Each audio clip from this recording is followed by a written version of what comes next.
because I feel like they take things the wrong way a lot of time, especially over DMs. Yeah. And I think that probably happens way more on the internet. People just taking things the wrong way because you can't see facial expressions or anything. So, way more over DM though. Hmm. Oh yeah, that's why I stopped. I won't have arguments in the DMs. I just say just join VC. At least the VC breaks the barriers down a lot more. But being in real life, mm, I like seeing somebody. Just know when I said something wrong, I don't have to wonder about it. I can see it on your face. It's very readable to me. Missing a Yeah. lot of those cues. I like those cues a lot. I think they're really important. Also in terms of um, yeah, I think the internet makes a lot of people antisocial in the sense that just struggling to talk to people that they don't know in an environment they're not comfortable in, because you can just hyper select who you talk to on the internet. You can just talk to people with very specific hyper niche interest as you. They play the same game, the same version of the same game. It's not, you know, a general, oh, they play games, that's cool. They play the same genre, that's cool. Maybe that's the best you'll get, but playing a specific game, a game mode in that game, it's very rare to find that in the real world. So you have to build relationships based off of, you have to sort of build relationships based off of more, okay, you can have general interests but also traits that you're just generally attracted to. I don't mean in a relationship sense, just in a friendship sense. And then sort of getting interested in what they're interested in, and you know, opening yourself up to something that you may have not necessarily cared about in the first place. And that takes a lot of ego killing, because I know when um I was definitely way more on the internet. I was like I still am, but not to the same extent. Um, Definitely big ego thing in terms of I don't care what alpha people are interested in. I just care about what I'm interested in.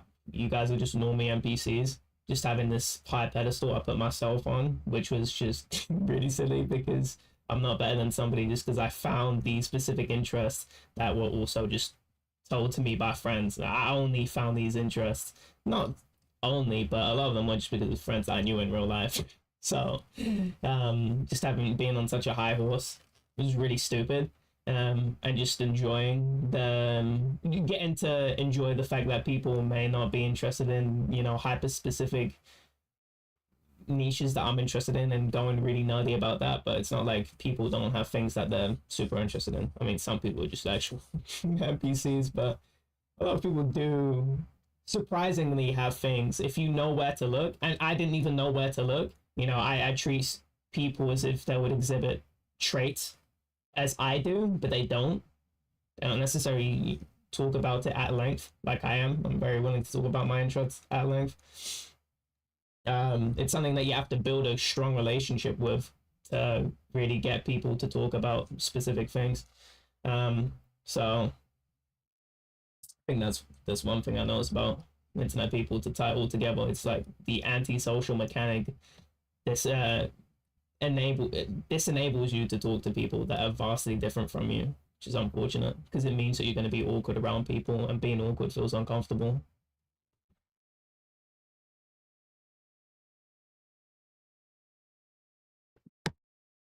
You got nothing to say?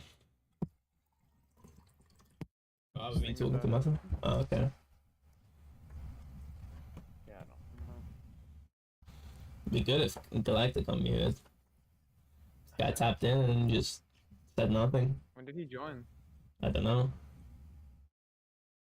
I don't know if this is caffeine that I drank from the matcha, but I always take a siesta and didn't take one today.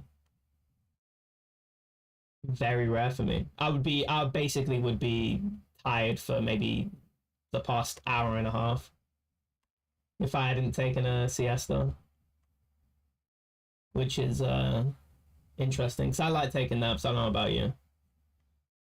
I barely ever take naps, but what is that? I don't know what that is. Siesta. Siesta is a nap in the middle of the day.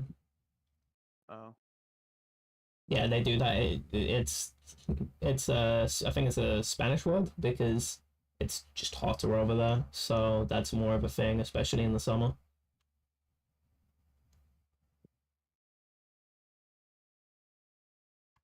I like the Oh, it's concept of like a scheduled siesta. naps at 3:30 p.m. Oh yeah? for 30 minutes. Is it 3:30? And you know what I'm referencing? No. Funny Valentine, Oh. stillborn. Oh right. There's like something where he takes naps like this the same time every day or something. I don't remember what time it is though. Mm-hmm. Fact that he takes a nap every day on the same time. I like that schedule. Yeah. I was watching this video. It was like something to do with like men falling behind, but it was really interesting because I saw this one part where this woman was saying it was talking about like a men's group where people get together and they sort of she called it holding each other accountable. When somebody brings up something, they follow up on it, months later, and they go, "Oh, did you do this?" They in a sense hold each other accountable in terms of did you do this, as in sort of pulling it up to make sure that they, if somebody brought something up at length, as in desires to do something, that they actually pulled through and did it. Otherwise, they're going to get held accountable for not doing it. And that the concept of that just felt, you know what I mean? I like that. I like when I talk to you, you follow through with the things that you do. I like that. That's one thing that about EXE. It's funny because he says he's changed a lot, but in some senses, I think a lot of EXE is the same. I don't know if you've noticed Yeah, that, I where a agree. lot of the things in his environment have changed, but in terms of personality, definitely has a lot of the same traits that exist in the same way. And I think that's one of them where it's just nothing. A lot of the time he procrastinates doing a lot of things. But I hope he's able to, with medication now. He said he's got referred to ADHD clinic. I hope he's able to actually do Really? stuff. Yeah. So they diagnosed him with it? That's crazy. No. I He's was gonna they say, so they did a questionnaire, and from the questionnaire they said okay, we're gonna administer no, defer you to an ADHD clinic because it seems like you do have it. So I think they're gonna do further testing there to see if he has it. I don't know if he does, to be honest. Um, I think he Really. might have some traits for it, but I don't think he actually has it. If I were to give my opinion, which doesn't really mean much. Right. Niraj Um, seems really certain he does. So does Frenzy. I can definitely see it from he seems to have this. So when it comes to gamers specifically, or people in those sort of spheres, he really exhibits so many of the traits when it comes to when it he seems to get distracted easily, but when it comes to something that has a very steady reward system, he seems to get really involved in it, more so than, let's say, the average person. So I don't really care about MAO, and there's most people I know just don't. But he is more like I don't know how you're into that. I'm pretty sure you're fairly into it, but he's yeah. super into it. But he's a person that just can't get he can't stay on one thing. So the fact that he's able to get into something, I see that a lot with people that actually have ADHD and specifically play games. They're very into the actual reward systems within the games, even though they mean nothing in terms of, you're just getting your level up higher, but maybe it doesn't even mean anything outside of that. They can super get into that, but then they just can't get into anything else in terms of, oh, can you do your homework? No, you can't. Can you do, he's trying to get his driver's license. Even his brother on the phone told him, dude, get your driver's license so you can work for me. Even though he's been told that many times, still can't get to do it. When I see him when he shares his screen, the way he uses YouTube is like a fucking drug addict. Honestly, like a drug addict. He can't keep his attention onto one thing. He'll be watching a video and then, he's watching a video on a fighting game and then it's just like he just goes and plays the fighting game. He just can't even watch the video. I told you about this before. Just a complete drug addict, or you see a video on the side and be like, oh, what's this? Complete drug addict. So I don't think ADHD is necessarily can't keep attention. It's just that you need a very specific reward system that gives you attention, that gives you euphoria, I guess. And it seems like he has this gamer ADHD, if I were to diagnose him, or at least how ADHD sort of how it exhibits itself in gamers. But I haven't read too much into it. That's just how I've heard it. I've also heard this phenomena described before, and I definitely see it in him. So that's why I think. I mean, yeah, I think if you hyper focus on those things, I just don't think. I think it's something else with him, to be honest. But I don't know. I don't really have anything to add. I'm not a medical expert. I don't really know much about that stuff. So Right. when it comes to ADHD specifically, I don't really know anything about it. I mean, I know stuff about it, but I don't know enough to like really be like, oh yeah, this person has ADHD. Mm-hmm. I feel like it can probably manifest in different ways. So I mean, maybe he does have it, but But I I would don't just know. say he I look doesn't at specifically. well, I was just about to get into that, and it's because Okay. I look at old EXE Mm. pre like 2021 EXE, and like he was not like this at all. Mm-hmm. He would finish anything. Like he was watching Fairy Tale, and he was able to sit through like I don't know how many 300 episodes of that. That's not No, something he would do nowadays. No, he hasn't. He hasn't seen 300 episodes of Fairy Tale. It's like him and Naruto, where he's only seen up to a certain arc and then won't continue that arc. No, he's finished Fairy Tale. He watched it twice, I think. Yeah, but he's on. There is more Fairy Tale. That's just one part of Fairy Tale. There's more that continue the story right where it left off. Right. You see, so he was saying, or he was watching part 2. He stopped watching season 2. That's what you mean. Yeah. But he watched like a pretty good amount of Fairy Tale, and but it's not 300 episodes. The original is just 180. I think. Oh, I thought it was 200, and then he watched like 80 or something of season 2. I don't even know. I don't know, but he's watched a good amount of that, and he got to a point where he was, I guess, satisfied.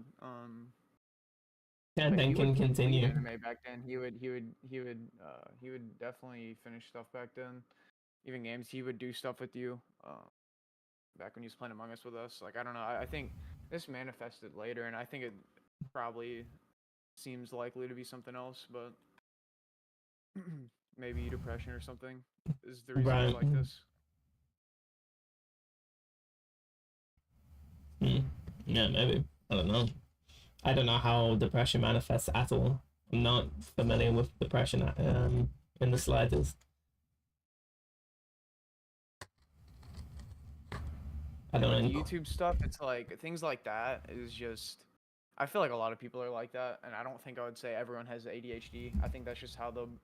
No, I don't think other people are like that. Because when I look at other people like that, they have so much more going on than EXE does. EXE has so little going on that he's spending a lot of time doing this, as opposed to other people that, okay, well, that not only do they have a job, they also have family life. They also have friends in real life that they frequently see. They have more going on in their lives that, okay, it's a little bit different. It's not impeding you from doing other tasks. They have other extra academic things that they're doing with their life. If I saw some, if I saw somebody being a junkie on YouTube, but it's, oh, okay, well, they're, learning something on the side, they've got, me as a friend, but also they've got, their own friend group that they're maintaining in real life. They're pursuing a career, and they also got, some, sport activity. They're eating 3 meals a day. And this is like such a basic thing, but EXE can't even do that. I think a lot of these things. Is that because of the ADHD? Do you think ADHD is the reason he's not doing those? Because I think that's where the difference. I don't know. Yeah, that's the thing. I could see some. I think a lot of it is depression, but sometimes when he tells me where he just needs to take a piss and he's just holding it in, playing something, I'm thinking, okay, there's something really wrong here. There's something really wrong. Because I've done that before, but that's like really rare. But he's telling me, he's like, man, I just need to keep just need to keep playing. That seems really bad. Doesn't seem like depression or anything. I think when he doesn't actually eat, like when his dad died, he's eating less than he usually does, which is already a little bit. I think okay, that really looks like depression. But when he's telling me, he's just like, man, sometimes I'm just sitting there playing. I'm thinking, holy fuck, you are trapped in a spiral of being so addicted to the dopamine you're getting from this game, you're not taking a piss. That seems really abnormal. It seems all the signs in your body are telling you, whoa, we need to take a leak. This guy's ADHD. I could definitely see that, where you're so entrapped and ensnared by the whatever the dopamine system the game is giving you, that you refuse to go to the toilet. I think that it's just such an abnormal behavior, and I think, what else could it be other than it's one of those things where he's exhibiting so many other traits of ADHD. I'm thinking, to me it makes so much sense to point to ADHD for this. Yeah, I don't know. I agree with that. But the first part you're making, I disagree with, because I think people that have lives and families and stuff, like, they can have ADHD, but it's not something that's gonna make his life like that. So I mean, scrolling sure, through but it's YouTube like and TikTok way more or whatever, treated. I feel like a lot of people are like that nowadays, or they just endlessly scroll through TikTok for hours and they don't even realize what they're doing. I think he's just a product of the way the internet is to give you that dopamine. I don't know. I just don't know if many people are scrolling through TikTok but also have the same lives as EXE, where it's okay, you're not getting 3 meals a day, you're also missing a lot of other aspects of your life that are very basic things. I'm just thinking, are you stopping like a basic function of your body for... Right, but again, I think that is the root is the depression and the other stuff. I don't think the root I don't think that's depression. Specifically, that doesn't seem like depression to me. I think the other stuff where it just feels, man, I just can't eat, it just feels so hard to eat, I just can't shower. That makes sense to me, that you don't care about your appearance when you're super depressed. You don't care to eat because it's just really hard for you to eat. I've felt also like that, more with anxiety, where it's like, oh wow, I'm preparing for something, and I feel really anxious about what I'm preparing for, so I can't eat. So I get that, but when it's specifically you need a piss and you're just sitting in your room addicted to whatever dopamine thing you're doing, seems so much like ADHD, more than depression for that specific instance. And when you say TikTok depression, not TikTok depression, when you say people are scrolling through TikTok, I just don't think this is a thing where people are scrolling through hours, because what I'm specifically talking about is stopping doing other things for feeling. When people are doom scrolling on a social media, it's more of those things of, would you stop if you had nothing, if you were barely eating, if you didn't have other things in your life, family, a career path, if you didn't have those other things, would you be doom scrolling on TikTok? I just don't think so. I don't think that's a product of actual addiction in the same way, because when I think of addiction, I'm thinking of a very specific thing. There's the difference between a habitual use and addiction. When I'm thinking of habitual use, it's something that it's almost like a reliance, but it's not. It's something that you use a lot. It looks like a reliance, but to separate it from addiction is something that it's impeding your life. And I don't think there are a lot of people where you're actively impeding your life to a massive extent. I think a lot of that, once you start doing that, I think there's something going on here that's different from all these other people. I see them as two different things in the same vein, but still quite different, if you know what I'm saying. So why don't you think people would do that, doom scroll, if they didn't have anything? Can you? Because in your head, if you're somebody that doom scrolls TikTok, but you also have these other things in your life, these other things in your life are cornerstones of a good life. This is something, okay, this is good. It's good to, I've got, a good support structure around me. This is something that I want. Pursuing and improving my career. I've got, extracurricular activities, let's say, some sort of sport or some sort of exercise that I'm doing. These are all good cornerstones to have a life that if I think about it like a bowl and I put rocks in, those are the important things: family, support structure, exercise and all that, a good hobby. Those are the important things. And then doom scrolling is like sand. I just put sand in there. That's just an extra thing. But all the important things are the rocks. And I think when it comes to specifically EXE, when you're missing a lot of that, and you're also filling it with sand, I don't think these other people would be filling their bowls with sand if they didn't have the rocks in the first place. I think he's filling his bowl with sand, and that specifically is a behavior that, whoa, that's a bad behavior, because now you're missing so many key important things of your life that are just going to make you unhappy. That obviously doing bad for you is something that you can obviously recognize as bad for you, and you're still doing behaviors that are distracting you from other things. I don't know if these people would be, oh, well, I'm so addicted to TikTok, I just lost all my friends, I lost, I'm no longer, pursuing my, exercise or anything like that. I just don't know if that specifically really exists. And if you're saying with TikTok specifically, or just doom scrolling in general? Just doom scrolling in general. I just don't know if that's happening on a wide scale. Well, I think yeah, go on. The thing that I disagree with is because I don't think that the doom scrolling is the reason. Like, he's doing it the same way everyone else is doing it, but it's not. I don't think so. Like, it's not. I don't think so I think at all. If he had all of his rocks in the bowl, I think he would still be pouring the same sand in. You know what I mean? Like, I don't know. Yeah, I totally think so. But I think it's the case. How long is he spending on here? Because I don't really know. Sometimes we'll just be in Discord and we'll just be doing nothing.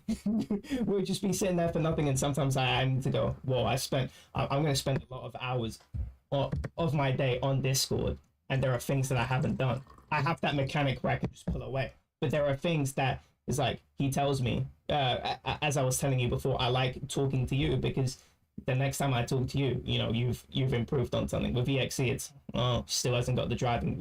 He still hasn't made steps he's still on the same step when it comes to getting his driver's license. And I think if you're sitting with me on Discord and you're neglecting that, there's something wrong there. There's something seriously wrong there. And when I talk about these doom scrollers, I just don't think it's the same thing where, oh wow, I really need to do a really basic thing of an adult life. I don't think these people I don't think most people that doom scroll are neglecting basic things to live a life, let alone other supplementary things like exercise. It's also really important, having some sort of exercise that you're doing every day, having some sort of how are you gonna improve your career in terms of where you're gonna go, like what's your plan for life. I think a lot of these things, I think would if these doom scrollers lost these things, let's say you just deleted these things, I think they wouldn't be doom scrolling as much anymore. They'll be like, oh fuck, shit is going wrong. But with EXE, I don't think it's not the same relationship, because I don't think the same thing is happening in his brain where it's like, oh fuck, I need to stop doing this. Maybe I should be talking to Flora on Discord. I need to be going getting my making steps for my driver's license, because everyone is also telling me that I need to do this too. His brother told him this, I told him this, probably other people told him this. So I don't think that's the same relationship. I think it's the opposite. I think the worse people's lives are, the more inclined they are to doom scroll, to be honest. But no, you don't understand what I'm saying. I'm saying the doom scrollers that doom scroll right now, that have other things in their life, would cease doing it if you pulled those other things out. I don't think they'll continue doing it further. if you pull them out, so they'll be like artificially pulling them out. I'm not saying they get to that extent on their own, because obviously that would also indicate, you know, an addiction that's impeding your life. If I just went into their lives and pulled those things away, I think they would be like, oh fuck, okay, there's something wrong here. They'll pull back from it. I don't think they have that same relationship EXE does, where EXE will just keep on, it will just keep on going, on, you know, a social media binge.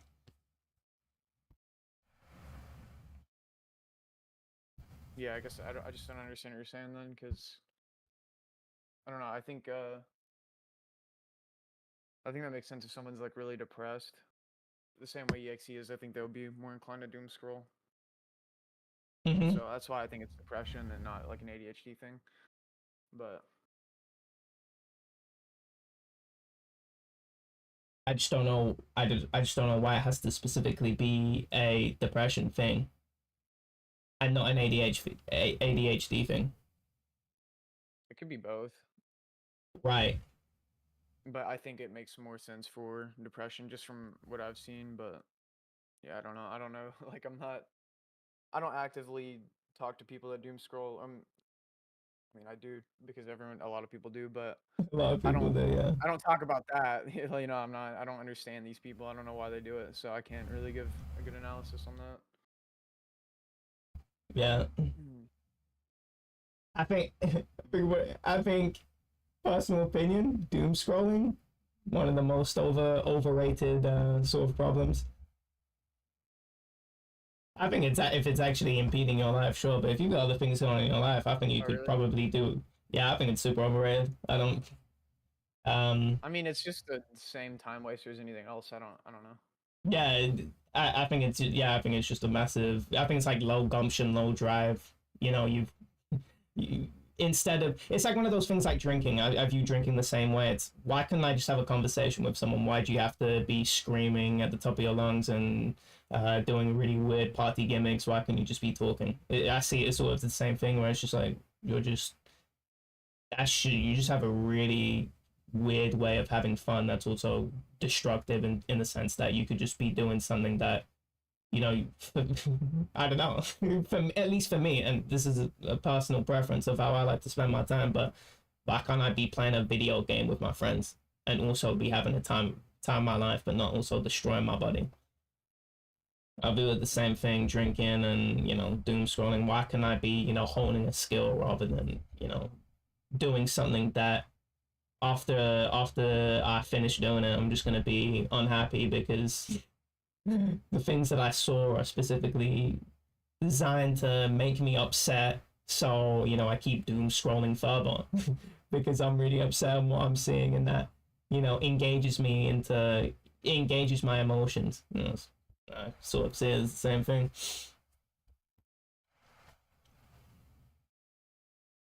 So who do you think is overrating this?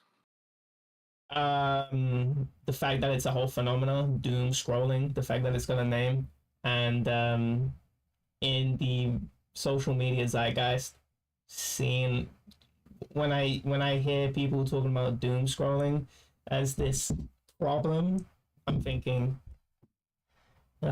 maybe it is a problem, but I think just general internet use in general would be my I think it's like the real problem. I don't think it's doom scrolling. Doom scrolling really doesn't have anything to do with it. I think the general relationship people have with the internet is just awful. I think the I think we're seeing way more people that are antisocial and recluse because of the internet itself. No matter what they're doing on it, you could be doing some crazy productive stuff. You could be a super savant that's learning a bunch of stuff, but just ODing on the internet in general, and the loss of third spaces, physical third spaces, if you know what that means. Let's say, first thing I can think of is, you know, a church, but that would just be general community clubs and stuff like that. The loss of the physical third spaces, really bad, because now you don't have that. Let's say you finish school and you're no longer in some sort of institution like school. Your workplace doesn't have that many people, so you might not find people that you super jive with. Let's say if you're in a very male dominated field, like, you know, is some tech field, usually a lot of them are male dominated. Well, that's really hard to find people of the opposite sex too. That's not good. You know, you should definitely be talking to people of the other sex, even if you're gay. You should be talking to people of the other sex just for, you know, some sort of unity across a shared sort of you should be communicating with, you know, most people, so you understand how they feel and you understand their perspectives rather than your own. That's why I think it's really good to talk to other people. That's why I value talking, you know, going in real life and seeing, you know, normies, because they have a different view, different way of viewing the world, different way of expressing themselves, and in some way you need to interact with these people. So it's good to, you know, gain a good solid foothold. And I think just the internet in general Yeah, that makes sense. diminishes all of this. And that's why I think doom scrolling. I think that sort of, it feels like it's a cult for the internet in general. And I think a lot of people are diagnosing the right thing, which is the internet. It's the overuse of the internet, because I think the internet is a brilliant invention. I think if you can manage the internet plus, you know, the real world, that's you're super strong at that point. Especially if you know how to use the internet to a degree where you can enhance and hone your friendships, because there are people that you just couldn't meet in real life by hyper selecting for certain people. But I don't think you should only hyper select for certain people. I think you should just meet general people. I think both are good. I think finding specific things that you just wouldn't know about just from the real world, you know, the fact that I'm learning Japanese is complete aid of the internet. I think that's good, but how many people are learning a language or learning something really important on the internet? No, people just, you know, getting into conspiracy theories from Joe Rogan. You know, how's that going? You know, where you now have measles outbreaks in Texas because vaccine hesitancy. Okay, this is absurd. Diseases are coming back. Oh yeah, it's actually insane the damage the internet has done in terms of people thinking they're too smart for their own good and are listening to people that are complete rejects in whatever field they're in. You know, Joe Rogan will bring some vaccine skeptic that nobody in their field agrees with. That's like me bringing, I don't know, somebody in zombies that has crazy opinions that nobody agrees with. So what? Big Sue. Big Sue. Yeah, imagine somebody brought Fake Sue along to represent what's going on. So what the fuck? That doesn't represent what we think. You're just bringing one person that completely disagrees with us. You can't use that to represent research or anything like that. What the fuck? That's absurd. Be talking about Bus Depot in town. Yeah, imagine redacted. Yeah, fuck, Yeah. you know. You can't play it. Yeah, you gotta play on console. Yeah. So I want not allowed none of that. Right. And this is the point the internet's at, where it's not, people are doing negative research. They're just getting dumber for it. It's no bueno. Yeah, I think the internet. I was talking about this with Galactic, actually. I mean, this was a few months ago, but I was just talking about how a lot of people, I'll call them NPCs, but I feel like a lot of people just watch podcasts, like Brain Deadly, just driving the car, and I think they just suck in like these viewpoints subconsciously, and then they just start like that just becomes who they are instead of actually coming up with their own what's it called? Their own like reasoning for things, their own viewpoint on the world. They just like suck in other people's viewpoints through podcasts. So I don't like podcasts for that reason. A lot of them, I don't watch them. I don't know what you think of that, but I like podcasts, but it depends what they are. I think there's a lot of podcasts that they talk about sort of the things that are in the general zeitgeist. You know, it's like, oh, talk about Hocta coin. Okay, now we're talking about, you know, Donald Trump and, you know, what he's doing. It's just what everyone is talking about. I don't like those podcasts, and I don't like the podcasts where it's like, okay, we've got a new guest on and they're talking about whatever the fuck, but then there are some people that can, you know, bounce off and ask good questions, but you can only ask such good questions to a point, because you're not tenured in whatever field that the other person's tenured in, so you can only have a surface level discussion.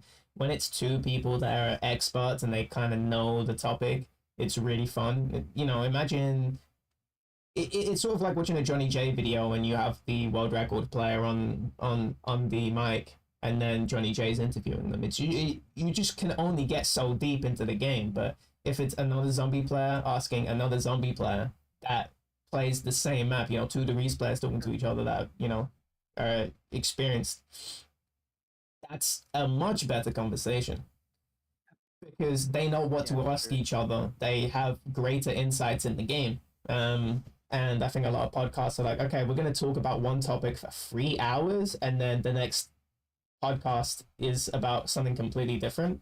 And then you sort of forget about what's going on, what happened in that one podcast, because in 3 hours, you can't learn everything that there is to zombies or whatever. You can get a general good feel of it, but you can only know so much. And I'm more of the person that if I'm watching a podcast, I'm watching it on one specific thing. This is one that actually Niraj told me about, but we didn't know we were talking about the same podcast until I was like, oh, I don't know if that's the same podcast I'm listening to. It's a Roman one where it goes from the original founding of Rome all the way up until the fall of the West. I don't think it goes up to the East Roman Empire, because that's another 1,000 years. And it's very specific, just on Rome. We're not talking about anything else. It's just a Roman podcast going through the years or anything like that. Or Dan Carlin, I think he has a 15. He has a few episodes on. I think it's called the Empire of the East. It's the Pacific Front, and he just has just like. He'll do one episode, and then the next episode's also about that. It might be like an 8-part series. Maybe it's like 15-20 hours total of just Pacific War podcasts. So it's not just, a 3-hour podcast. He sticks on one topic and then really delves into it. And he's got a bibliography of books that he's read before he's told the podcast. It's not just, oh, okay, well, I don't really know about this, and this guy's going to tell us about it. It's he's researched and read it. He's read conflicting viewpoints, and he builds a narrative out of the conflicting viewpoints. He inserts sometimes he inserts his own opinion. It's like, well, I just think this would be cool. Sometimes talks about, he makes it fun. It's not just dry. It's just really good set of podcasts that he has. And sometimes he'll do addendums too on previous topics he's talked about. Really good podcasts. But yeah, go on. Yeah, no, that sounds pretty sick. I mean, obviously that's different than what I'm talking about. I just mean not podcasts that are like trying to teach you stuff. Well, yeah, they're trying to teach you stuff, but not like. No, they're not. They're not trying to teach you stuff. Like, yeah, I'm just mean like political ones, or like, even if it's something like an anime podcast where people are just like jabbering about nonsense, like. I know that Galactic and EXE used to watch that Giguk guy. I don't. Yeah. Podcast. Is that Trash Taste? That, and I'm like, yeah, I think so. Yeah, that's nasty. I never watched it, but they were telling me they were watching. I'm like, what the fuck? But like watching things like that, it's just people. I feel like people just take in their opinions. If you're a hive minder, I think for sure. I think. All right, here's the thing. I call it like the blank slate.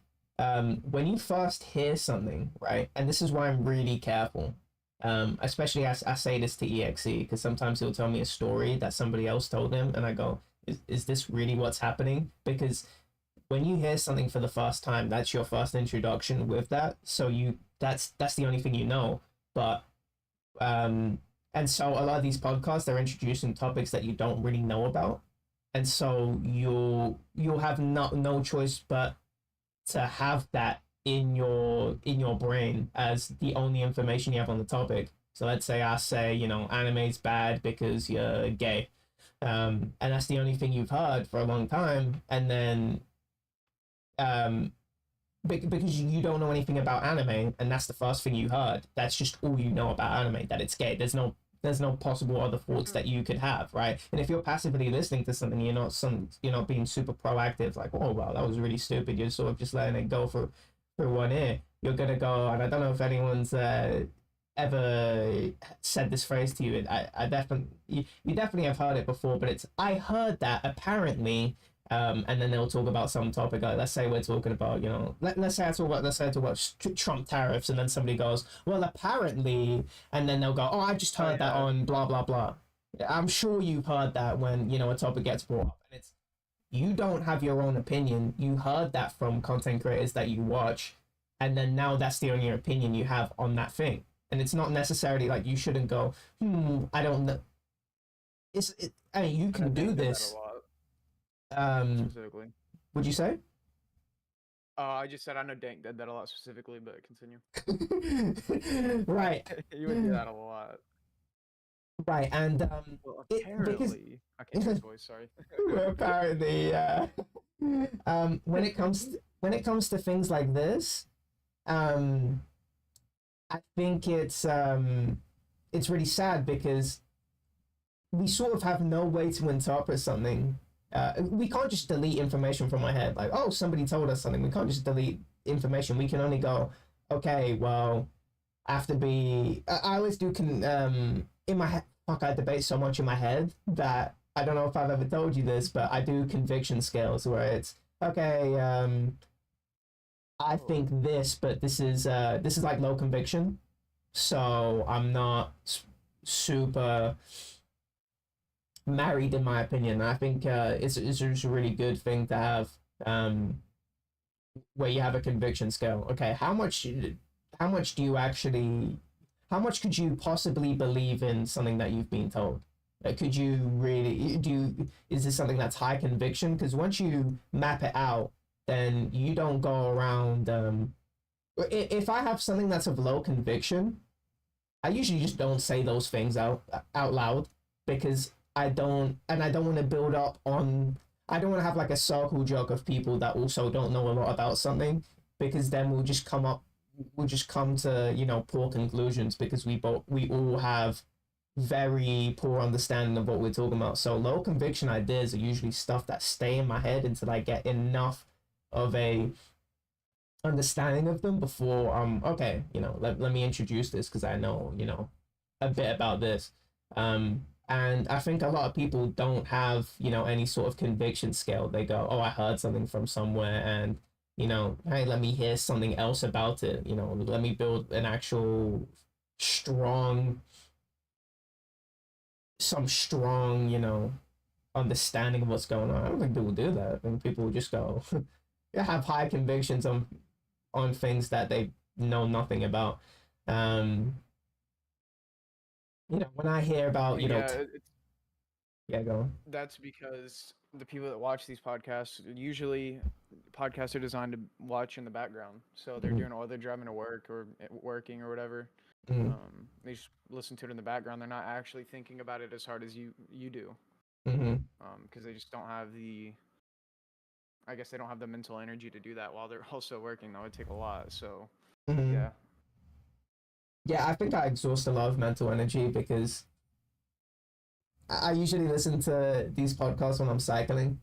I definitely do attentively listen to them. Like, so, for example, I'll be thinking to myself, "Whoa, I really cycled this big hill that is, that's quite hard," while just listening to the podcast.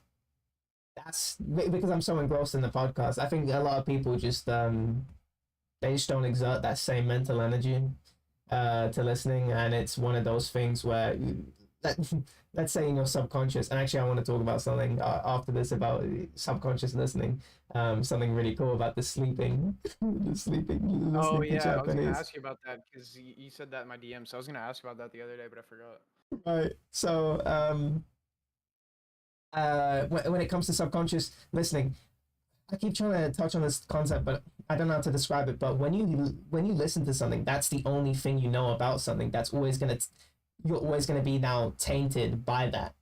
That's the only thing you know about that. But if that goes on long enough, right? Let's say I hear something about someone, let's say like Tricky sucks, right? That's just something that I heard, but I don't know. But I've known that for 15 years, and we know stuff like this. Let's say lies that have just been told. I think the prefrontal cortex is what you call it, done growing by the age of 24. I don't think that's true. I think as in true as in the study that people are getting that information from doesn't actually say that.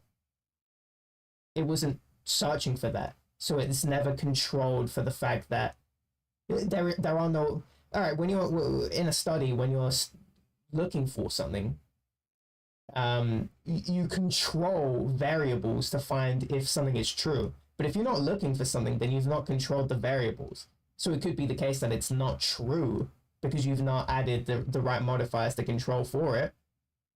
But if you take something from a study out of context and go, oh look, this is something that a conclusion I come to, but they're not saying that. The study is not making that claim because they never controlled for it. It's one of those things. I think that's where that claim comes from. And because it's been unchallenged for so long, people just take it as true. Like, has anyone actually read the study? Has anyone, heard any opposing views to it? No, that's all you know, and it's been unchallenged for so long that people just sort of think it's true. Same thing as if I only knew Tricky sucked, and if I knew it for so long, then sort of just assume it's true just by it's gone unchallenged for so long. Another one is probably I used to hear this a lot when I was a kid, that like your blood is actually blue or whatever. Oh yeah, I've had that one before too. That's Yeah, another one that I could probably bring up, yeah. but I think that's probably more known now. Mm-hmm. It's not true. Yeah. I mean, I always said that it was 25. I thought it was 20. It was like 25 or 26. I didn't know it was 24. I mean, that probably proves that it doesn't make sense anyway, because yeah, I had a different number than you. Right. Maybe it's 25, but I don't think it's 26. Yeah. Anyway, I'm and that's the thing, right? This is another thing where it's something that I've heard. I've not read the study myself. No, I've never read the study myself, nor am I equipped to even read a study, because this is what I'm talking about, right? Once I heard that you can't just go into a study and just start looking for your own conclusions. The study is specifically that they were specifically searching for certain things, and so they controlled for certain variables. If you nitpick something I say nitpick as in if you pick out something of the study and go, oh look, I found this conclusion, that's actually bad because they were never controlling for that. And so you're gonna come to an incorrect conclusion about something. See, I would have never known that unless I was told by that. Yeah, I'm just completely inequipped when it comes to studies, because this is not something that a layman can go and read. I don't know if I'm expected to go and read a study. This is not something that you get taught in school on how to read a study. I don't think anyone really has, which is really funny, because in these internet debates, with Dank, we start referencing. Sometimes we'll get to the point where we're referencing studies, and it's actually funny because can any of us even read a study with any sort of competency? This is really funny. Maybe Niraj can, but I definitely can't. That's really funny. I don't even. I think the only time that the main one I remember getting brought up was the one with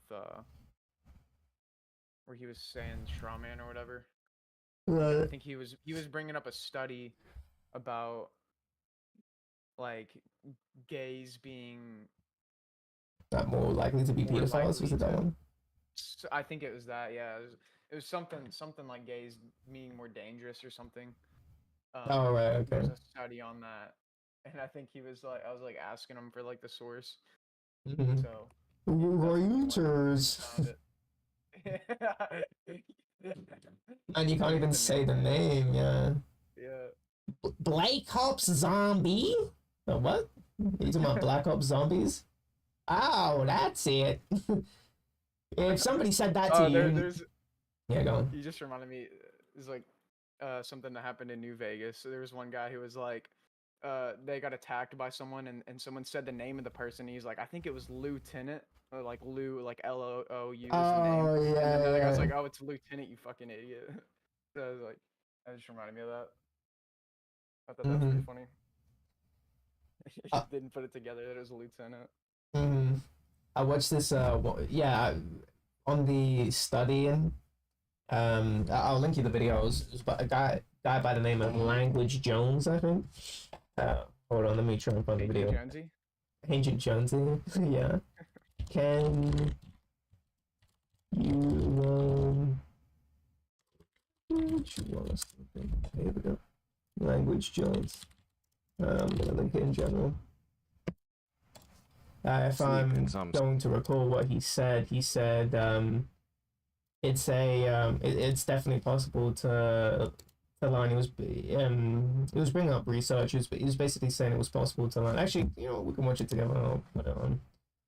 Can you learn a language while you sleep? There's a reason people ask this. Imagine you could go to sleep in some special way. Yeah, no, but you can hear it still, right? Yeah, I didn't know if I had to see it or not. When you wake up, anyway, you speak a new language. Sure, maybe you'll need to follow some sleep regimen and it won't happen overnight, at least over one night. But imagine learning Spanish while you slumber, Russian while you rest, Dutch while you dream. I could do this all day, but most of you aren't here to see how many sleep language puns I can make, so I'll stop myself at Norwegian while you nod. Okay, I'm done. Tagalog while you saw logs. Okay, I'm really done this time. I don't know about you, but I would do that.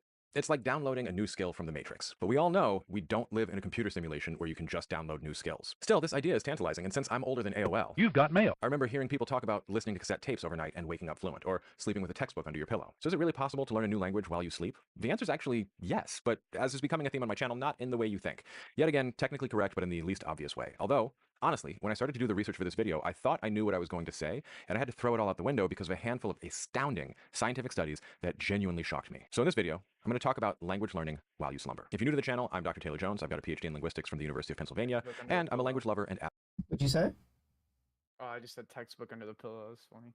avid language learner. I make it my goal here to plunder the ivory tower for forbidden knowledge I can share with all of you. Or, if we're being less dramatic, explain useful or interesting things from linguistics in a way that's clear and practical. So, get a warm glass of milk, snuggle up in your jammies, and put your Ebenezer Scrooge nightcap on. We're taking a trip with Winkin, Blinkin, and Nod. I'm Dr. Taylor Jones, and this is Language Jones. This video is not sponsored. In fact, it's brought to you by viewers like you. So if you'd like to support the channel, you can do so right here with Super Thanks. I thought I knew what I was going to say. To be fair, I'm still going to say that part. But I was absolutely shaken by some research that's new to me. I'll talk about what it says a little bit later, and I'll talk about how we can implement the findings practically at the end of the video. So stick around. The first thing to get out of the way is that the only thing putting your Spanish textbook under your pillow at night is going to do for you is give you a crick in your neck. Thinking that a textbook full of printed words will indirectly influence your brain is completely ridiculous, unscientific, magical thinking. At that point, you might as well just say that despite Mercury being in retrograde, you're going to learn Spanish without trying because you're manifesting it real hard using El Secreto. Estúpido. I was going to say that the same is true for listening to language tapes or podcasts or whatever while you sleep, but spoiler alert, there's a twist at the end of this video. It's mostly true, but there's actually weirdly a way that those things can help slightly. I absolutely did not expect this. So let's start with the real and most useful information about language learning and sleep. Not only can you learn a language during sleep, it's actually when you do learn a language. But again, that's technically correct, but not what people mean. Here's what it means. Sleep is known to be important for learning, especially for long-term learning. Tons of research on sleep indicates it's useful for consolidating knowledge. For you learning science nerds, you already know that learning can be divided into encoding, consolidation, and retrieval. That is, how you actually get the language into your brain, then your brain does brain stuff, and later you can remember the thing that you tried to remember. The ECR metaphor feels very much like someone arranging a filing cabinet. I spend a fair amount of time talking about encoding on the channel. That's where all my tips about ensuring you have sound and images, pairing the word you're learning with a colorful image or a memory, making use of fear, sex, violence, or other high valence, high arousal, hindbrain kind of stuff works. That's where using numbers and mnemonics works. We're more likely to remember a list of 10 words than just a bunch of words of no particular length. We're more likely to remember something we've spent the time making the neural connections a mnemonic creates, even if mnemonics are objectively stupid. Combining all that is how you get my penchant for what I call naughty mnemonics. That's why I barely remember any Persian, except that the word for trousers is shalvor. Memory palaces or other methods of tapping into spatial memory work, hence why I prefer textbooks in physical format rather than an endless scroll on an app. I can remember where a word was on a page and where the page was in the book. But encoding is only one piece of the puzzle. Obviously, we encode because we want to retrieve, but we experience a lot of information during the day. And during sleep, our brains consolidate things and start to work the important stuff we wanted to encode into memory, and even long-term memory, while pruning the rest. So I was initially just going to talk about all the cool parts about how sleep does this. Some of the studies on this are totally mind-blowing in their own right. But again, there's an absolutely crazy plot twist coming later. For a long time, it was thought that sleep basically allows us to shut off all the new information coming in and just consolidate or delete memories. And there's a lot of evidence for this, including specifically in language learning. The general evidence is just that people are better at remembering things when they get to learn them and then sleep. Lots of studies do this with a 90-minute nap, others have a full night of sleep. Regardless, it seems that when we have some slow waves and some non-REM sleep, we do better on tests of recall of new material than when we don't sleep. Although there are a few studies that suggest that quiet time in a dark room, even if you're not asleep, helps. So downtime for the brain. Sleep just does this more. The thalamus seems to block incoming information with brain waves that I won't pretend to understand, in a process referred to in the academic literature as thalamic gating. So many good band names in this video. If you learn words in the morning, and you test in the evening, you don't do as well as if you learn in the evening and test in the morning, provided you had a night of sleep. All-nighter, less effective. So for all the college kids out there, if you're cramming for an exam, make sure you get some sleep too. It is more effective. The research here that blows my mind is that there are a handful of studies showing implicit learning, meaning we learn stuff we weren't paying full attention to and we're not consciously aware of. There's what's called the Dease-Roger-McDermott paradigm, which, confusingly, is not a classic rock band from the 1970s. It's a thing from cognitive psychology where basically I can prime a word I never said and implant a false memory. So in a classic DRM study, I might give you the list of words bed, rest, awake, tired, dream, wake, snooze, blanket, doze, slumbers, snore, nap, peace, yawn, and drowsy. This is probably how you deactivate the Winter Soldier too. But when you ask people later, they'll say that I said the word sleep. It wasn't in the list, but all the words relate to it. Here's the kicker. We do this better after sleeping. Like, the brain not only remembers the list of words better, but finds the missing connection between them when strengthening the whole network. As an aside, there's also studies that show that rats made to run a maze have neuron activation in the same patterns during sleep as when they ran the maze. And there's other studies that basically all indicate that rats and humans seem to replay things in their brains while asleep, but we do it at like 10 to 20 times the speed of real life. So Inception was basically a documentary. It's not just false memories in our native language, though. That would be useless. There's one experiment where researchers taught participants 4 new words to replace the English word the. They were nearby and animate, nearby and inanimate, far away and inanimate. But the researchers only told people they indicated nearby and far away. Some participants figured out the animacy thing on their own. Others didn't. Regardless whether they consciously figured it out, the participants that had a 90-minute nap did better on correct pattern matching. Not only that, but when they were shown an incongruous pairing, say the word that goes with nearby animate nouns, but it was with an inanimate noun, their brainwaves indicated surprisal. They didn't know they knew the rule, but they consolidated an intuitive feel for what was right during sleep. If your team crashing and you just want to get as much comprehensible input at a level of desirable difficulty as possible, then you should really be supercharging this with high-quality sleep. It seems like our brains work out what's going on in all that input while we slumber. If you have no idea what I'm talking about, I have a video about Stephen Krashen and the hugely popular trend in language self-study he started. So the takeaways up to this point are that sleep allows us to block the nonstop flow of incoming information and consolidate memories. And the really cool part is that we might be making unconscious connections that help us get a feel for our target language, even if we can't consciously articulate what exactly we've learned. Grammatical learning happens during sleep. Memory consolidation happens during sleep. We're better at recalling words we learned after sleep than before, and the effects seem to be cumulative. So if you're doing good encoding routines and active recall, say with Anki or just with frequent engagement with your target language, you're going to learn more, better, and faster with more high-quality sleep because you consolidate what you learn and speed up recall. Therefore, technically, you do learn a language in your sleep. You just have to study the language while you're awake, which makes sleep learning technically correct, but mostly useless. Instead of a magic bullet, it's just an additional thing you have to worry about. Am I getting enough rest to learn as effectively as possible? And that was where I was originally going to end the video, but there's some new research that really messed me up. I have no idea how to practically implement this information, but it is certainly possible. So let's get into it. Oh, and if you haven't already, please like, subscribe, and leave me a comment for the algorithm. Let me know your favorite tips for good sleep hygiene. How do you get a good night's sleep? Okay, so I don't even know how to approach this. Remember how I said that thalamic gating basically shuts our brains down so we don't keep processing new information? Quiet rest is good, actual sleep is better? Well, it's not that simple. We're sensitive to changes in our environment when we sleep. So for instance, when the AC cycles on and off and I hear it, sometimes it pulls me out of sleep a little bit. Experimentally, we see this when you vary tones played when people sleep. So I go, and then I change it at some point to, you're going to notice it. Also, we're sensitive to hearing our own name more than other people's names. And we're even more sensitive to it if the voice sounds angry. We might not even wake up for any of these, but it shows up in our brain waves and in brain scans. So we're actually processing some information while we sleep. Some researchers refer to this as a sort of sentinel mode. Here's where it gets trippy, like the Dease-Roger-McDermott paradigm's debut album. It would appear that memory consolidation can be sped along by TMR, targeted memory reactivation. Providing people with memory cues while they sleep actually seems to improve their performance on recall tests later, above and beyond the benefit of sleep alone. You know how Marcel Proust wrote the longest novel ever because he had a flood of memories from smelling a Madeleine, a little cookie? You know, right? Proust, longest novel ever? Until J.K. Rowling wrote a children's book that was longer. Still longest actual literary novel for adults. Yeah? Anyway, that scent thing is a real thing. If you give people lists of words to memorize in a room that smells like, say, roses, and then let them sleep and test them on the words, they all do better than the people who did the same thing with no sleep. No surprise there. But if you fill the room they're sleeping in with the scent of roses, they do even better than the ones who sleep in a room that smells like farts or whatever. Would a rose by any other name smell as sweet? Probably. But if you smell roses as you're learning the word vradim, and then smell roses in your sleep, you'll do better on remembering the word vradim. If that's not wild enough, there's more. A group of German researchers have done a handful of studies all trying to get at whether cueing for targeted memory retrieval works with linguistic cues, and their findings are literally shocking, at least to me.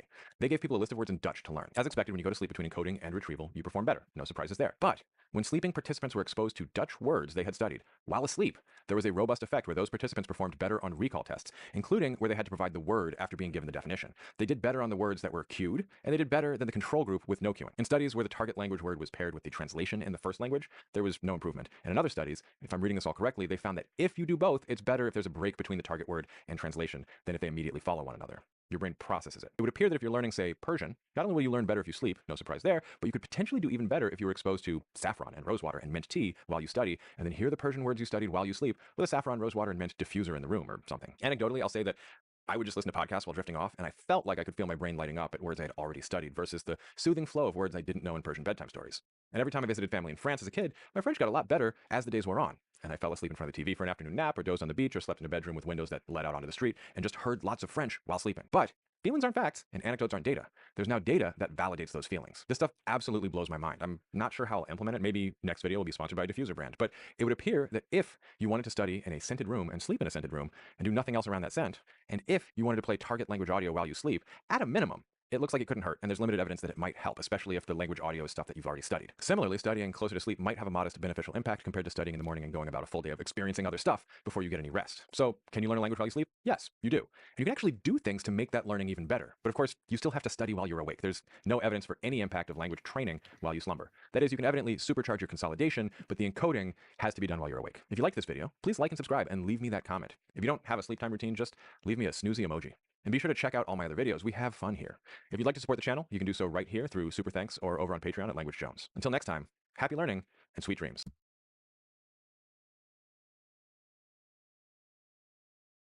Damn. I was falling asleep there a little bit. Somebody tired. Well, But yeah, what do you think? I've already seen the video before, so it's good.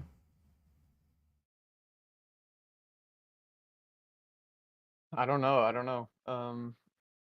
I don't know how you could implement that really, because it doesn't seem like it. If you were to listen to something while you're sleeping, it just seems like it would be better reinforcing it. Yeah. That's pretty much what he's saying, right? Yeah. It looked like he was talking more about sleep in general. Just sleep, Well, for the consolidating most knowledge. part, but the overall in correlation with the title, he was talking about a Mhm. plot twist at the end. He said that like 5 times, but there, I This mean, results in a more intense punch of flavor, but it can leave he a lot of mentioned caffeine something at about once. If you like the that, simply end, increase the intensity by adding more close to water. the end. Now like we're going to add 2 minutes ounces left. of water. Before you begin, make sure not to use boiling water. This is because boiling water will cause the bitter notes of matcha to be released. So what I normally do is I use some room temperature water first and then add boiling water. I don't know. I think So that's now we're going to whisk makes sense though.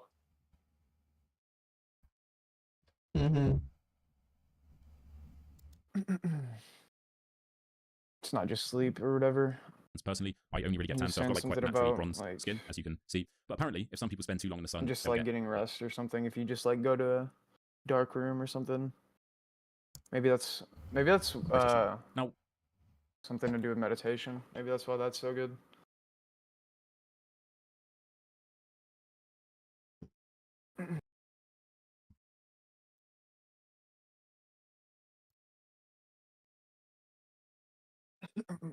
Wow, there were videos I was meant to watch. I just didn't. So I was on Discord.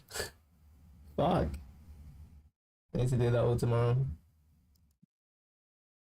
I'll be on Discord tomorrow. Catch up with what I was working on. But I did my most words on Anki. Today. No, is it actually asterisk. I did 727 cards, but it was like a 540 day, but because they're new cards, I kept cycling through them multiple times. It counts if you get a card wrong, that's count as a review. So if you just keep getting them wrong, you'll just keep getting more. It'll count as another review and another review. I'm pretty sure that's how it works. That's my guess, because I only had 500 that day. But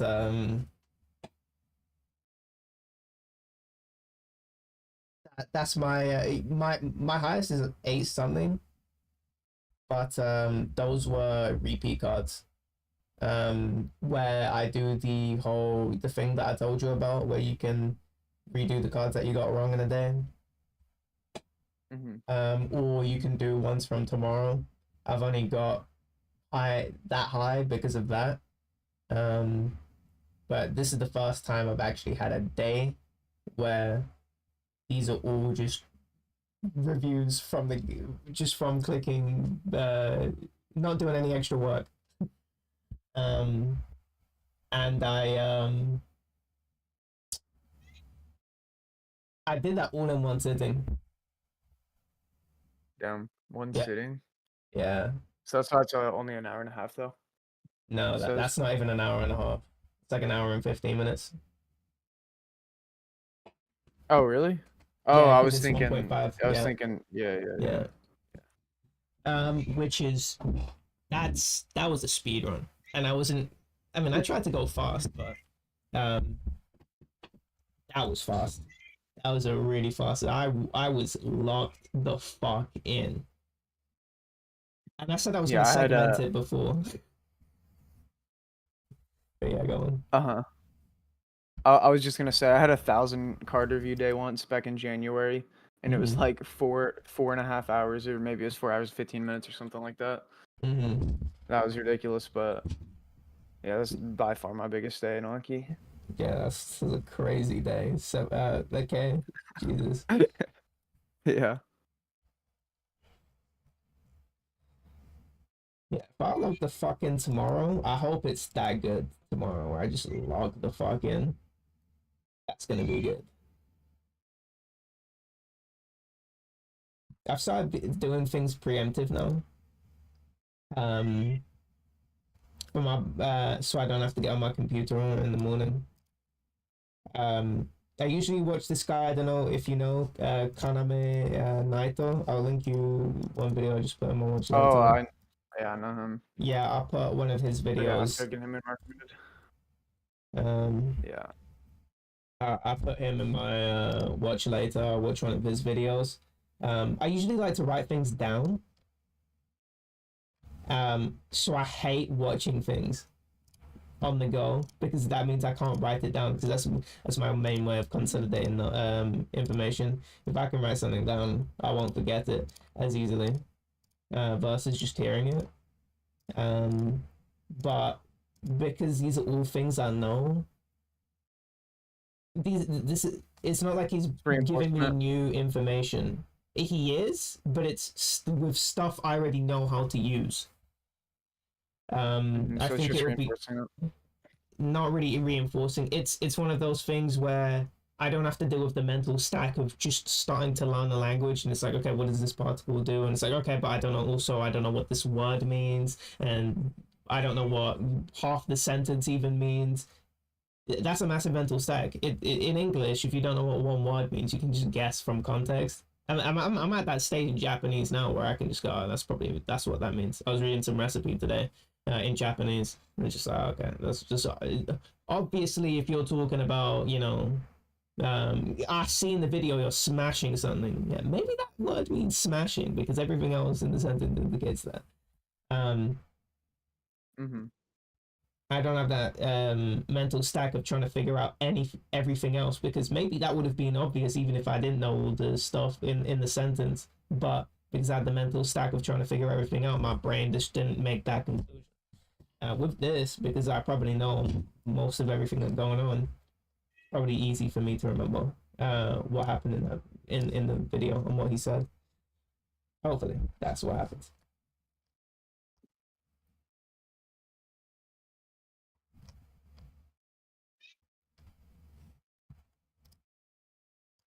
Okay.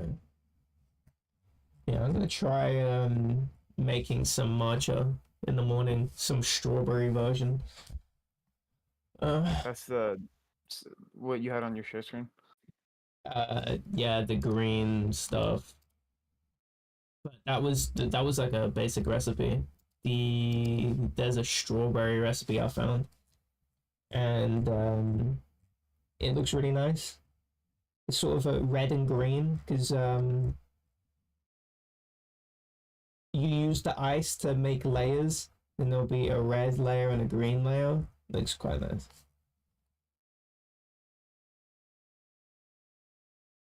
And I You need should to definitely use, send a picture in the chat. yeah, when I make it in the morning.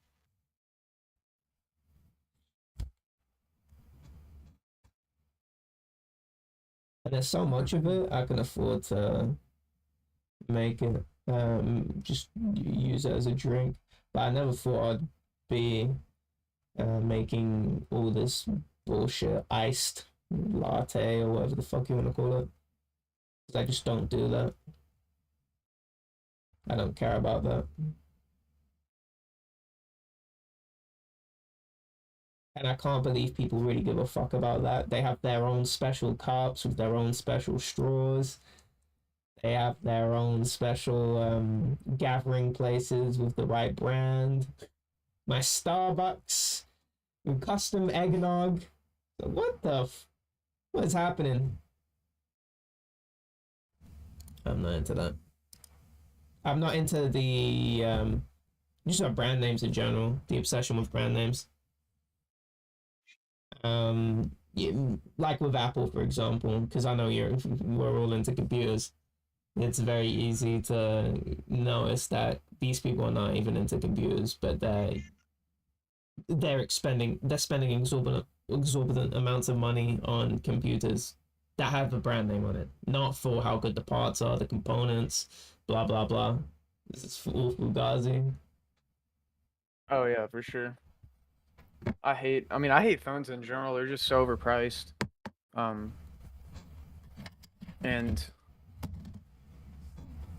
I don't know. I've started realizing, like, dude, you could literally buy a really good PC right now for the same price you could buy like an iPhone, the new iPhone for. iPhone is insane. Oh, there they go. Oh, What the yeah, there they go. They unmuted a while ago. I was waiting for him to talk. They just never said anything, and then both did. Crazy. Didn't even say anything. Yeah, that might But just be yeah, an. I was gonna say that just might be another. Some people are like that where they just don't interrupt. I'm a big interrupter. I will make if I can latch onto something in the conversation, I will be able to make way in the conversation. But I don't think those guys specifically that would just sit there. I won't really be talking about anything. You have to specifically try and include them in the conversation if you want them to talk. They won't go, oh yeah, you know. They won't have anything to add, which is unfortunate because then that ends up happening where they end up leaving. yeah, definitely want to call each other, but it's whatever. I don't know why they didn't just move down. No, because then we would have noticed and moved in with them. They just want to talk to themselves.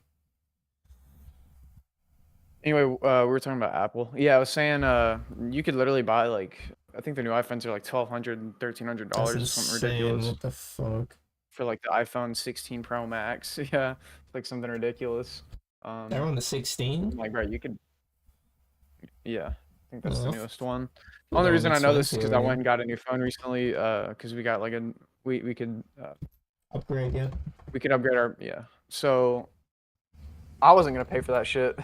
Like definitely not. Fuck that. But yeah, you could literally buy like a really good computer right now, fully build it with that for that price. It's just gonna be so much better than a phone. There's way more you can do on it. I don't know. The Apple phones are just ridiculously overpriced still. And it's just, I don't think it's as much now as it used to be, but yeah, everyone used to be obsessed with the Apple brand name, just getting the best, they thought it was the best phone or whatever. But I don't know. I think the only thing Apple really has going for it is the security. That's the only reason they could say that price tag's worth it, but. And I think some of that proprietary software, I think they might get the Adobe suite. I don't know though. On the phone? No, PC. Yeah, I was gonna say Mac. If you're talking about a Mac, that's different. Mac does have some good stuff, like you get GarageBand and stuff. I don't know about Adobe stuff. You might get that, but yeah, GarageBand's pretty good. Some other stuff that you get with Macs, but I don't know. That's even worse though. Macs are even worse than a phone. Yeah, the true. price. I don't know Just what the got price PC. still is, but yeah, Just got a 100%. PC. You can literally emulate a Mac on a PC. True, yeah. Like on So a lot of Mac users do that.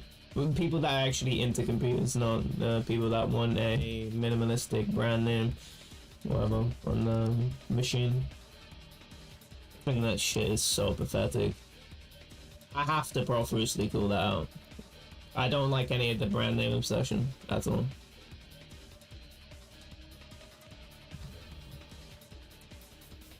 But people do that a lot. Yeah, because a lot of people are like, oh, I can't. They'll be on PlayStation or Xbox.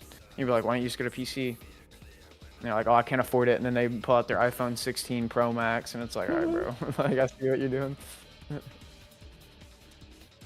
Jesus, dude. 100% could afford a PC. You could buy a piece of shit graphics card. Like, you could buy a used 1070 or something, 1080, for like probably like $80, and you could make a pretty good PC with that. Like, you're still using a 1070, aren't you?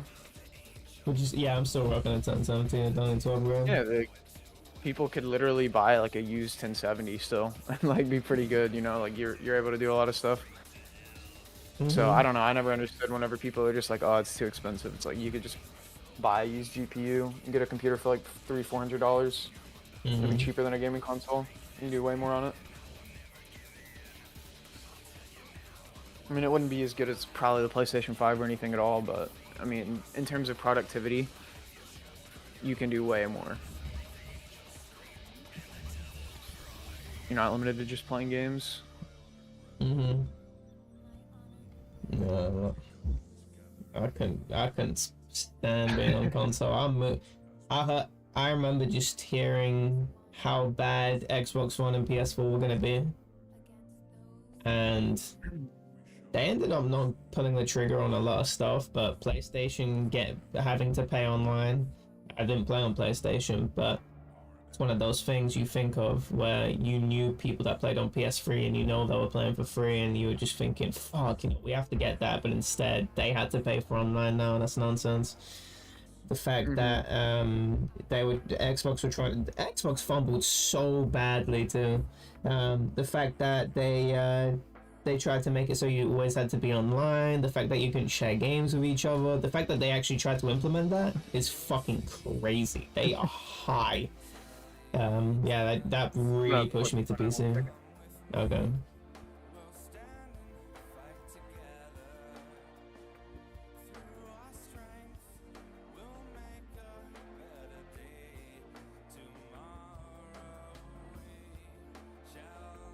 Alright, I'm back. Nice. Yeah, no, I mean, that's another thing. I totally forgot about that, but with the subscription to PS Plus or whatever, I don't know what it's called on Xbox, but yeah, like, some of the people I'd be talking to, I'd be like, why don't you just get a PC? Like, my old friends from PlayStation. And be like, oh yeah, we can't afford it. And then that's another thing I'd bring up is like, bro, you're paying for PS Plus every month. Like, over the next year, you'll spend more on that than you would on a PC, probably, so. Or like over the next few years. So yeah, I don't know, it's just, that shit sucks. I don't know why that's still a thing. They even brought it on the Switch. I was talking about PS Plus. Oh. Yeah, PS Plus. I mean, just paying to, that's where you have to pay to be online. Oh, okay. Like play online. You pretty much can't do anything without it. And you did get free games every month, which is nice, but it's like usually games you don't give a shit about. The Nintendo, I remember the Nintendo Switch was free, and I remember when they said, this was maybe 2017 when they said, alright, but we're gonna make it so you have to pay after a point. I couldn't believe that. That's when I stopped using my Switch, because I couldn't do anything, so. Because I had a Switch, I'm like, I'm not fucking doing that, fuck that. No, don't Switch 2, no. Oh yeah. That's some drama about that, and I don't care. So I don't care about the Switch 2. Is it gonna be? I don't know. Actually, never mind. Games being $80. I don't know what that means. Oh yeah. I'm not American. I'm just gonna get them for free because I have the first generation Switch, so I can just hack it. Whatever. If you can even play it on your Switch. What are you saying? The new games? Yeah. Yeah. Be able to play the games I care about. Oh, well, I'll be playing it on my emulator before the games even ship. Funny, you could do that on the Switch 1.0. I bet they'll make it more secure. Hopefully. For them, hopefully. For me, hopefully not. They'll make it more secure. I want to play the games before these other cons are playing it. Crazy. Because they have a Souls game that's only on that console, and that's bullshit. I hate exclusives. I'm super against consoles. Yeah, it seems like that stuff is. I don't actually know, but it seems like that stuff's getting a little better. I actually don't even know why I'm saying that. I literally don't know anything, but I have no idea. I like when it's at least time. I get getting the bag because these games are really expensive to make, and these games wouldn't be made otherwise. But timed exclusives are a lot cooler because, okay, you paid to make this game. I get that, but I just don't think you should be able to hold it forever in perpetuity. After a point, it's just, okay, I'm not going to buy your console ever. Let me just play the game. On PC with high frame rate, let me just do that because I don't care about buying your console. Fuck you, I'm not buying your console. Especially when it's locked on an old console. Fuck that. So yeah, that's I don't think copyright should last for, you know, your lifetime plus, you know, another, you know, 80, 90 years, whatever it is. It's fucking ridiculous. What the fuck? You after 5 years, fuck you. I just want to play my thing. Yeah. I should be able to make my own monster, whatever the fuck. I should be able to distribute that. Fuck you. You shouldn't. That's it. You're done. Yeah, if you didn't make your money, fuck you. Because think about all the mods that people made for all these games that they don't get the profit off of them. You know, Shoes Zombies example, Jaybird or whatever. But there are other games that people worked on and they just don't get to make any money off of it. They actually get to take it, even if they're not making money off of it, they get it taken down. That's fucking bullshit. I should be able to do whatever the fuck I want. Fuck you. Why you... Woo! The modding communities are the best part of the communities, and the fact that Nintendo always tries to gut them down, fuck you. That's annoying as fuck to me. This is just annoying. These communities love your game, and they don't get to make mods for your game because you want to control how your IP is used. Fuck you. I should be able to do whatever the fuck I want. I should be, and if there's a game locked on an old console, why should I not be able to just download the ROM off the internet and then play it? Why can't Steam put it on the platform? What is the point of that? There is no point of that. It's just you. It's just gonna get lost. 100%. Yeah, games are getting lost because of that. Yeah. And another one was Activision or Treyarch or whatever with wasn't there something that happened with like the BO3? There was like someone making a Die Rise BO3 or something. Oh, I don't know. Wasn't there some drama with that? And then like Treyarch was like taking it down. I don't remember. This is a while ago. I don't know. I've never even heard about this. But if that's true, that's also cringe. Or people making their own modified versions of the game that launches or whatever, redacted and all that. On old games. You have to use that to play the game. Like, yeah, it's funny because they can't make a proper game. So what the fuck? Yeah, we have to make it for them. You can even put a game to a personal computer probably. What the fuck? You can even release all the maps for the game. What the fuck? Yeah. The fact that that's a thing is so stupid. Fuck, copyright is so... The way it exists now, I get people making the money that they invested into whatever the fuck they were making, and they get to reap the rewards for that. But after a point, you don't get to have a monopoly on whatever the fuck you want, because I just don't see how the gaming community would be worse off if I could just play games on whatever consoles I want. If mod makers could actually just profit off of their own work. And if they could just make mods in the first place without being sniped and targeted, it's just better for everyone.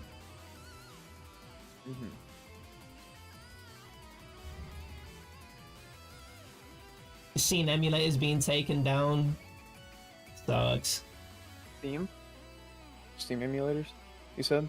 No, I'm saying emulators getting taken down of just you said older something console. emulators. I think said Steam emulators. I'm like, what? No. Steam emulators. Console needs that so you can play online. Yeah, true. I'll be back in a minute. Alright.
back. I got dinner. So. Oh, do you want to watch the? And you want to start the Disco Elysium video playthrough? I want to go to sleep. I need to have a shower before I go to sleep. So I'm changing my sheets, and I don't want to. I didn't have a shower yesterday because I didn't do anything yesterday. I was just cleaning my house. But today I cycled, so. Yeah. Also, PP general chat. Demon sent a picture of a guy with spliff, and then EXE sent him holding a spliff, but it wasn't. Oh, wait. Thinking it was demons. I didn't even realize that. Wait. This is not meant to be clear. I thought he was pinging Niraj. My brain did not process that because he changed his name. Yeah. I don't know why. I was like, why are you pinging? Why did he have to clarify that? I just realized. It's not meant to be clear. Unfortunate. Yeah. I think that's pretty fortunate. Yeah. Gonna be blazing. The fuck you blazing random spliffs for? Oh wait. Also, DSP playing Disco Elysium again today. Yeah. Nice, dude. I'm actually really surprised he's still playing it. Like, really surprised. I did not think you would stick with this game that long. What you mean, bro? Did I normally do that? For that long? No, because every time he always wage quits games. I don't know if you heard that term, but wage quitting because he's not getting enough money from it, from people donating. But he's been getting a lot of support for Disco, but he just said the fan interaction wasn't there. That was in his second stream, but I guess his third stream went really well. So, yeah. I guess he'll continue. I want to see him beat it really bad. But I'm way more interested in watching Dr. K play it. I hope there's so he only did one video. It was a fan upload, so I don't know. I could look for more. Over to the USD. Ah, shoot. US currency. Okay, I'm gonna do it. Oh wait. All what? right. I'm really interested in watching this video though. I just got this one recommended. I watch this guy a lot. Really good tech YouTuber and GPU reviewer. But yeah, I'll let you go now. Oh, tariffs. Man, that's gonna be so shit for PC building. Yeah. If they actually go through. Holy fuck. Well, I don't know how it's gonna affect, man, just because the American economy is just so large that it tends to the consequences tend to reverberate everywhere. Hopefully it doesn't affect us too much in terms of PC building. But man, what the fuck? That sucks.